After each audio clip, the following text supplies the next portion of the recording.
The old house on Maple Street groaned under the weight of its own history, its peeling paint and sagging porch a mirror to the fractured family within.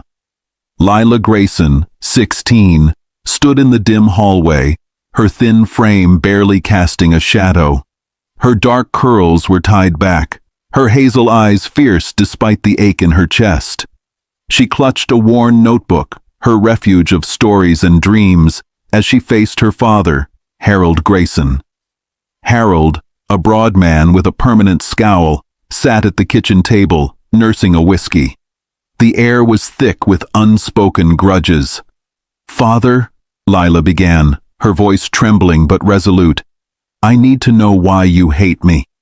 Welcome to Afro Tales TV, your home for rich, exciting, and inspiring stories from around the world. Today's story will touch your heart and keep you hooked till the very end. If you're new here, please hit that subscribe button and turn on the notification bell so you never miss any of our amazing stories." Harold's glass paused midair. His gray eyes, bloodshot, flicked to her. "Hate's a strong word, girl." "It's the right one," Lila pressed, stepping closer. "Ethan gets everything. New boots, your praise, your time. I get scraps. Why?"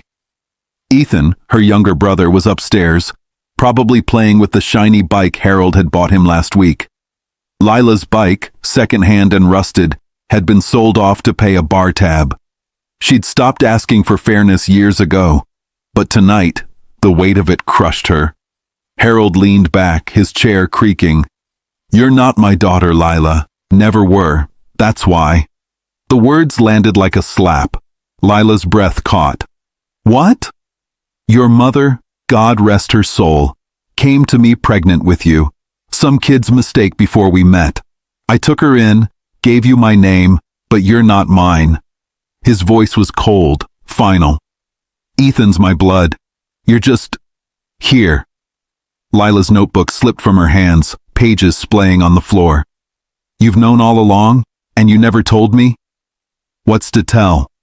Harold shrugged. "You're fed, clothed, be grateful." "Grateful?" Lila's voice cracked. "For being invisible? For being punished for something I didn't do?"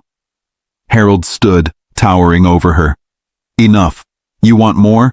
Go find your real father. Good luck. He didn't want you either." Tears burned Lila's eyes, but she refused to let them fall. She spun, grabbed her bag from the closet, and stuffed it with clothes, her notebook, and a faded photo of her mother Clara, smiling under a cherry tree. Clara had died when Lila was 2, leaving only warmth and memories Lila wasn't sure were real. Without a glance at Harold, Lila stormed out. The doors slam a vow. She was done. The city was a beast, its neon lights and honking taxis overwhelming. Lila, now 17, slept in hostels or on park benches, her savings from odd jobs dwindling. Hunger was a constant companion, but her notebook kept her sane. She wrote stories of heroines who rose from ashes, their victories her own in ink. One night, in a flickering diner, she scribbled a tale about a girl who designed a dress so beautiful it changed her fate. A woman slid into the booth, her sharp bob and sleek coat out of place in the greasy diner. "That's some sketch," she said, nodding at Lila's notebook, where a gown with intricate floral patterns spilled across the page. "Lila," Lila said cautiously, closing the book. "Grace Harper," the woman replied, sliding a card. "I run a boutique studio. Ever think of fashion?" Lila laughed bitterly. "Me? I sew patches on my jeans to keep them from falling apart." Grace's eyes softened. "Talent's talent, kid. Come by my studio. No promises, but I'll give you a shot." Skeptical but desperate, Lila showed up at Harper's atelier, a chic loft filled with fabrics and mannequins. Grace handed her a sewing machine and scraps, saying, "Make something." Lila's fingers flew, her years of mending clothes for herself turning scraps into a flowing skirt with delicate embroidery. Grace's jaw dropped.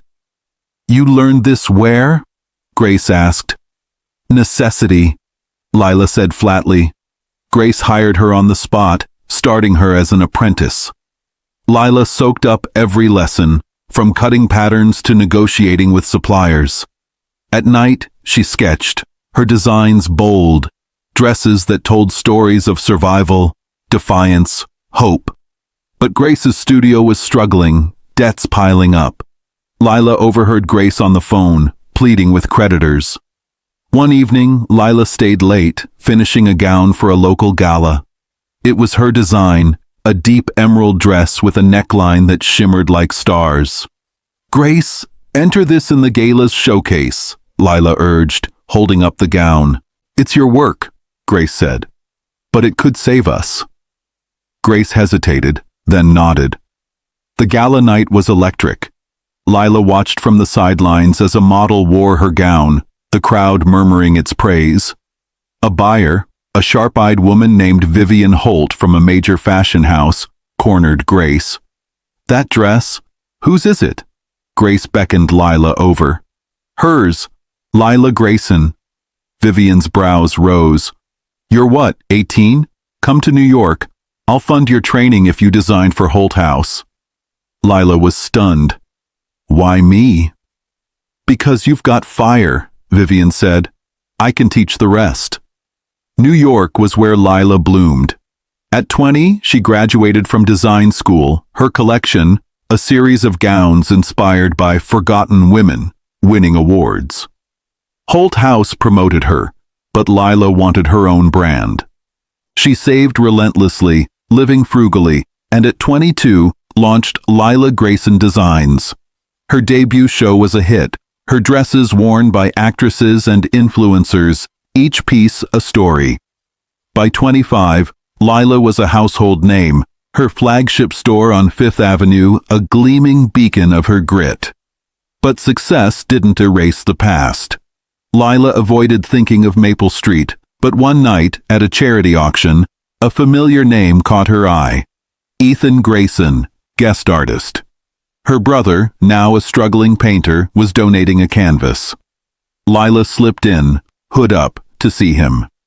Ethan was thinner, his work raw but unpolished. He didn't see her, but a man beside him did, Harold, frail, coughing into a handkerchief, leaning on Ethan's arm. Lila's heart stuttered. She pulled her hood tighter, her breath shallow. Harold looked broken, his broad shoulders now hunched, his scowl replaced by a weary sag. Ethan's painting, a chaotic swirl of blues and grays, hung on display. It carried a quiet pain Lila recognized. She wondered if he'd suffered under Harold's thumb too, in his own way. Before she could retreat, Ethan's gaze swept the room and locked onto hers. His eyes widened. "Lila?" She froze. The hood fell back as she straightened, her sleek black dress and diamond earrings screaming success. Ethan's jaw dropped. Harold turned, his face paling. "Lila?" he rasped, disbelief cracking his voice. "No need for a reunion," Lila said coolly, stepping forward. Her voice was steady, but her hands trembled. "I'm just here for the auction." Ethan blinked, taking in her polished look. You're Lila Grayson? The designer? I saw your name in magazines, but I didn't... God, Lila, you made it!" Harold's eyes darted to her, then away. "Didn't expect to see you," he muttered. "Same," Lila said, her tone clipped. "You look... unwell." "Cancer," Harold said gruffly, coughing again. "Not that you'd care." Lila's jaw tightened. "Don't assume what I care about." Ethan stepped between them, his hands raised. "Lila, wait. Can we talk? Somewhere private? Please." She wanted to say no, to walk away and leave them in her past, but Ethan's eyes, so like their mother's, held a plea she couldn't ignore. 5 minutes, she said, nodding toward a quiet alcove. In the dim alcove, Ethan fidgeted, his paint-stained fingers twisting. Harold sat heavily in a chair, his breath labored. Lila stood, arms crossed, her designer heels grounding her. "I didn't know you'd be here," Ethan started. "Your designs, they're everywhere. I'm proud of you, Lila." "Save it," she said, but her voice softened. Why are you here, Ethan? And why's he with you? Ethan glanced at Harold, then back. Dad's sick. Bad. Medical bills are drowning us. I'm trying to sell my art, but it's not enough. I heard you were successful. I didn't want to ask, but... You want money? Lila cut in, her eyes narrowing. No, Ethan said quickly. I mean, not like that. I wanted to see you. To say sorry. For everything. I was a kid, Lila. I didn't know how to stand up to him. Harold coughed, his voice raspy. Don't speak for me, boy. He looked at Lila, his eyes hollow. I was hard on you. I know it. But your mother, she broke me when she came with you. I did my duty. Duty? Lila's voice rose, sharp. You starved me of love, of anything good. You made me feel like nothing. And now what? You're here for a handout? Harold flinched but didn't deny it. I'm dying, Lila. I need help. The words hung heavy. Lila's mind flashed to the nights she'd cried herself to sleep, to the cold house, to the photo of her mother she still carried. She could walk away, let them drown in their choices. But something stopped her. A memory, unbidden, of her mother's smile, of a lullaby she barely remembered. I'll pay your bills, Lila said finally, her voice flat. But don't come back. You're not my family. You never were. Ethan's face fell. Lila, please. No, she said, turning away. I'll have my assistant send a check. Goodbye. She walked out, the auction's noise fading behind her. But as she stepped into the cool night air, a voice called her name. Not Ethan's, not Harold's. A woman, older, with sharp cheekbones and graying hair, stood by a limousine. Lila Grayson? The woman asked, her voice smooth but urgent. Lila paused, wary. Who are you? Margaret Voss, the woman said, extending a hand. I knew your mother, and I know your real father. Lila's heart stopped. What? Margaret's eyes softened. Clara was my best friend. Your father. He's alive, Lila, and he's been looking for you. The revelation hit Lila like a tidal wave. She sat in a sleek Manhattan cafe the next day, Margaret across from her, a folder of photos and letters spread on the table.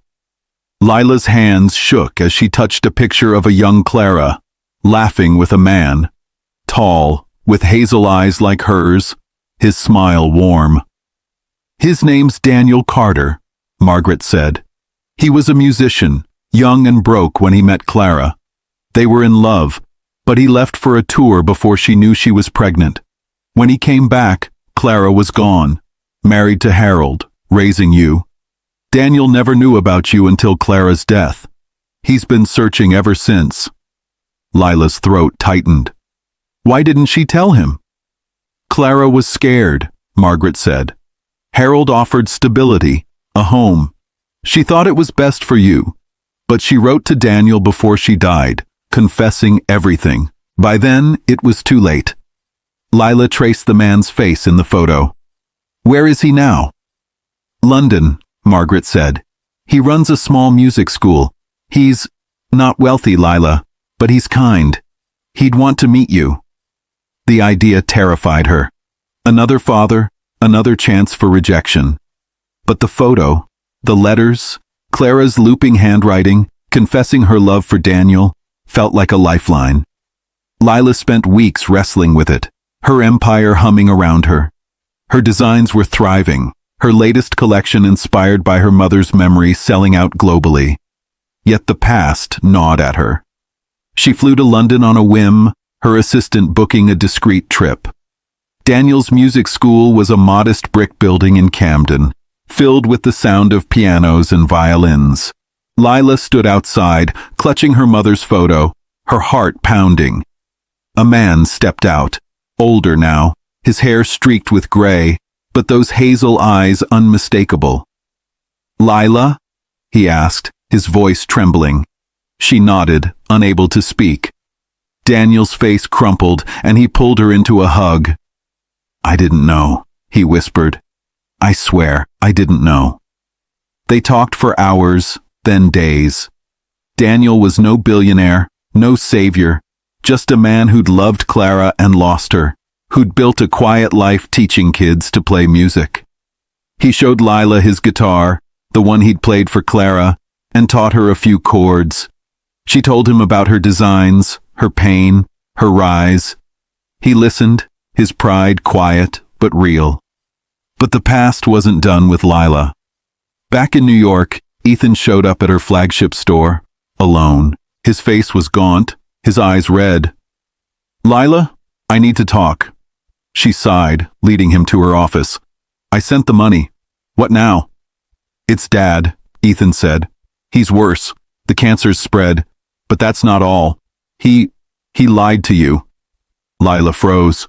"What do you mean?" Ethan pulled out a letter, yellowed and creased. "I found this in Mom's things after you left. It's from her to Harold. Read it." Lila's hands shook as she unfolded it. Clara's handwriting filled the page, a confession not just of her love for Daniel, but of Harold's betrayal.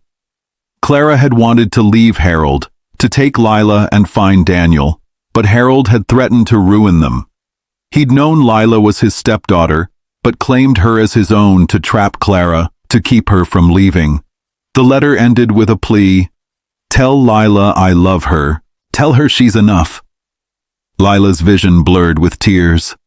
"He knew," she whispered. "He kept me from her truth." Ethan nodded, his voice breaking. "I didn't know Lila. I was a kid, caught in his shadow. I'm sorry I didn't fight for you." Lila looked at him, the brother she'd resented, and saw his own scars.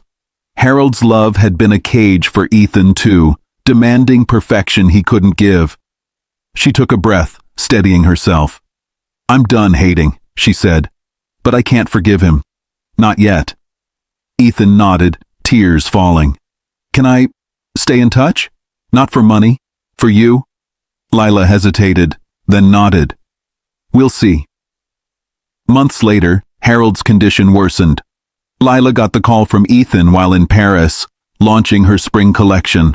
Harold was in hospice, with days left. Ethan begged her to come. Against her better judgment, she flew back. The hospital room smelled of antiseptic and regret. Harold lay frail, his eyes cloudy. Ethan stood by, silent. Lila sat, her voice steady. "You lied. About Mom, about me. Why?" Harold's breath rattled. "I loved Clara, but she loved him. You were a reminder. I couldn't stand it." "You made me pay for that," Lila said, her voice low. "You broke me." "I know," Harold whispered. "I'm sorry, Lila. Too late, but I'm sorry." She stood, her heart a tangle of grief and rage. "I'm giving you the money for your care, not for you, for Ethan, for Mom's memory, but this is it. Don't look for me again." She handed Ethan a check, her eyes meeting his. "Take care of yourself, Ethan. Call me when you're ready to be a brother." She walked out, the weight of years lifting slightly. Back in New York, Lila poured her pain into her next collection, Roots, each dress a tribute to Clara, to Daniel, to the girl who'd survived.